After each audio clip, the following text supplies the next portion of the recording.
I was rejected for my first job. I was going to say I was rejected for my first love, but I can't actually remember. But rejected lots of times when I was a teenager, when I was a kid. And rejection really sucks. Do you want to know why? Of course you do. Yeah.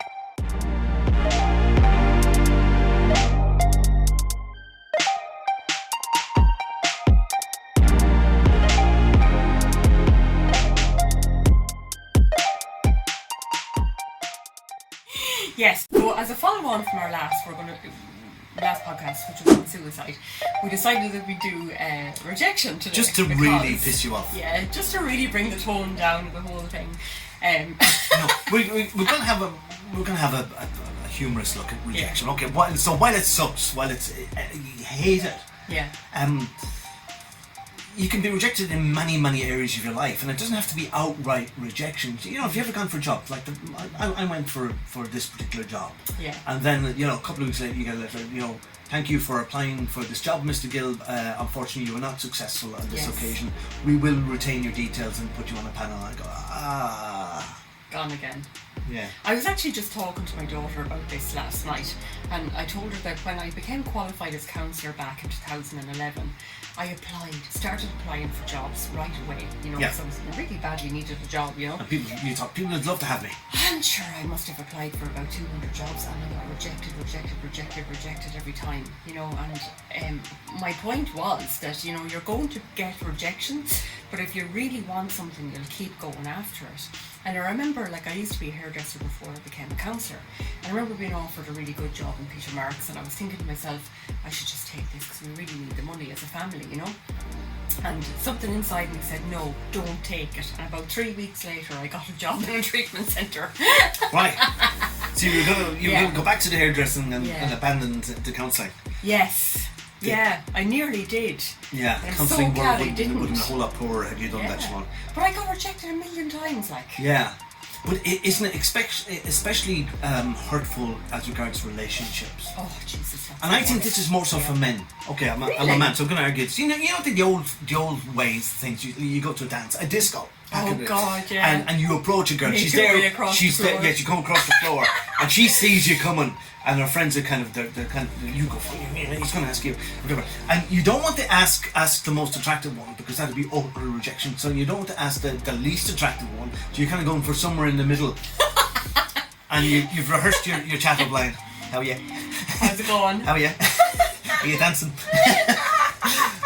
Do you fancy an old spin round the floor? And if you got rejected, then you're in trouble, because what do? Do you do the long walk back, or do you ask her friend? Jesus. Yeah, no, and never ask a friend. Yeah, but you're desperate. Oh God. And you can't win in this situation. And if a friend dances with the one that rejected you, can go, so you're supposed to be loyal to me, that you can offer. I actually was interested in him, and it was just been hard to get. God. Or you do get that long walk back across. The walk of shame. And everybody sees you. Yeah, it's difficult. The guy's back on your side, and everybody sees you. And some women can be utterly horrible, actually. Oh, yeah. Really distasteful when they say no. Yeah. It's not just no, it's but if they were horrible years ago. Oh yeah, still. Probably still are, yeah. But thankfully this has changed somewhat, because with Tinder, now women are doing the picking and choosing as well as the men. Men can swipe left if they don't like you. Like the lucky you. But do people take offence at that? I haven't been on Tinder, so I don't know. Yeah, I don't know. I think they probably do. I know, I have a couple of friends who are single currently, and they say Tinder is an absolute nightmare because you don't know if the person is real or not. I mean, the whole profile can be fabricated. Do you know if you've been rejected? And but it's not that easy to know, because you're kind of there sitting, you're swiping left on the ones you don't like and right on the ones you do like. So if you swiped right on someone you do like, and they don't the only way you know that they didn't like you is if they don't appear as a match. Right. So that could be because they haven't seen your profile yet, or it could be because they don't like you. They've swiped left on your picture. Yeah. But you're always getting notifications about the people who have swiped right on you, so you're not really paying attention to the rejection on the other end. But rejection really doesn't mean that you're not good enough. And I think we learned this in families. I came from a big family of 8. Me too. And then, regardless of the size of your family, you're plunged into school, then into a classroom with maybe 30, 40 kids. Yeah. And there's always somebody better than you. Yeah. Where academia is the top priority. Oh, I was never top of the class. Neither was I. Was at the bottom always. So you always at the bottom, right? Yeah, especially I didn't look down on you. I was kind of middle of the class. You were better than me. I was better than you. Yes, and the teacher preferred you to me. I know, I had some awful brilliant teachers. No, I don't think I was ever a teacher's pet. No. I do think some teachers like me. There was one headmaster that we had a class reunion many years ago, and he came up and he said, "I always liked you." And I said, "That's nice, you know." Actually, I did have a teacher that loved me. Really? Yeah, when I went to secondary school, Sister Immaculata from the convent in Newtown Forbes. Right. She loved me. She was my science teacher, but I loved her and I loved science. She was such an amazing teacher. Okay. And I always got A's in her class. But you know when... Isn't that amazing? Yeah. The effect of that. And I always You could fail become in scientist. school because the teacher hated me. Yeah. I could have. But don't... I'd say all of us, again, if we're honest, we hold this opinion. It's like a self-fulfilling prophecy. Yes. That we're not good enough, or there's somebody better. And then when it happens, we notice it all the more. Definitely. We exaggerate it. Yeah. And our mind goes, this is more of it. So look, it happened all the time. Because as you were saying, like, it matters what your peers think of you. Oh, it does. And, you know, your parents and Your your community. teachers and your community. Like, where are you going to stand in all of that? We liked to be liked. Yeah. And confident people are attractive. Yeah. And this is why there's loads of ugly men out there who are confident, who are with fabulous women. Yeah. You ever see that? Because women like confidence, don't they? Yeah. In a guy. But so do men. Like, men are attracted to confident women as well. Yeah, but I find that a lot of women, and this is probably unfair, and it's not sexist. Better not be, because I'm going to light on you, Paul, if it is. It's going to hit me. Remember the camera's recording. I'm going to bait him behind the scenes. Yeah. A lot of women would put themselves down, and even if you give them a compliment, say, "Oh no, I'm not. You know, I didn't get my hair done. I look terrible. I look, you know, sure, whatever." you look a show. A lot of them do lack confidence. Now they could be fishing for compliments. Yes. As well. That's another very important piece. We should do a podcast now, Paul. We probably should. Fishers. Yeah. But then when people who aren't confident, then they expect rejection and they get it. Yeah. And they have like a whole portfolio, a whole file of times when they were rejected, just in the way that I started the video. But going back to our prehistoric ancestors, there's a part of our brain, the amygdala. Yes. And it treated rejection as a life or death situation. Yeah. Because if you were rejected, you were outside the tribe. I know, and it was actually really dangerous, you know. So when I'm working with my clients, I tell them it's like a little peanut in your brain. That's the size of it.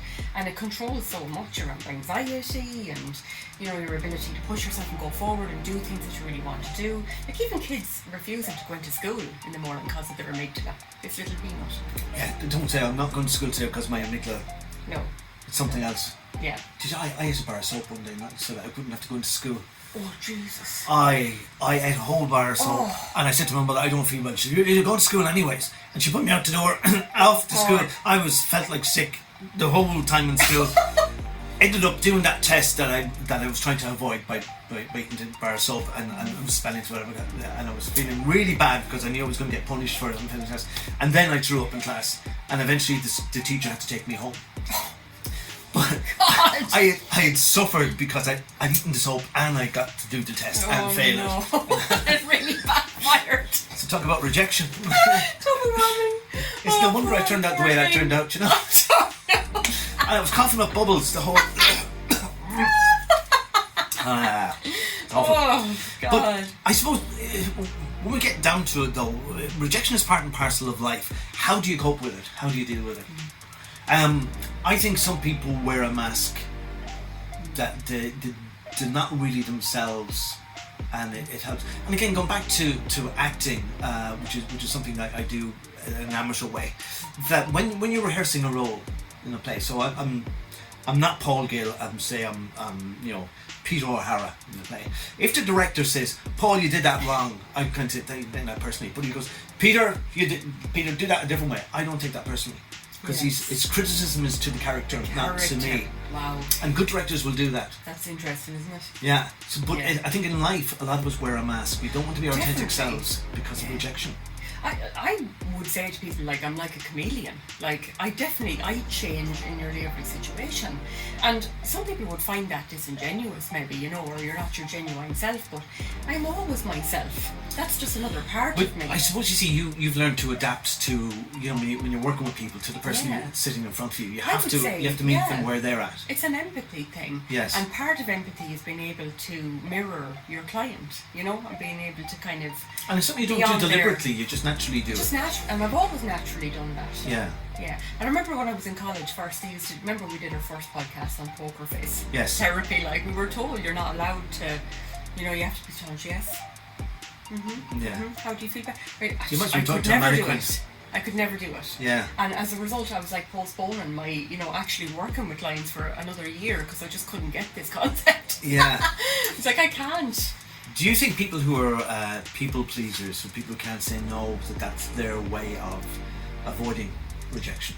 Oh yeah, because like it goes back to that primal thing when you're in the tribe. Like, if you're not like the best hunter or the best, you know, the most sharpest hearing to hear a threat coming to your tribe or whatever, and you're just like I was, you know, at the bottom of the pile academically, or in some other way, then you're of no use. So you have to please people and at least serve, you know.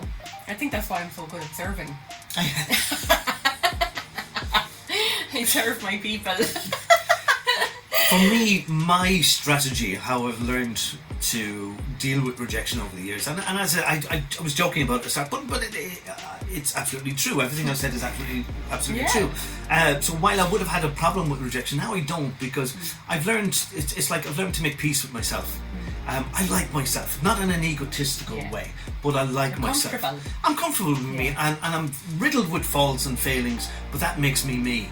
So I don't need to resolve or fix any of those necessarily. And people who've got an issue with that and don't like me, I kind of, well, that's their preference. It's fine. It's nothing to do with me. I like me, regardless of how anybody else feels about me. So I think that's a good relationship to have with yourself.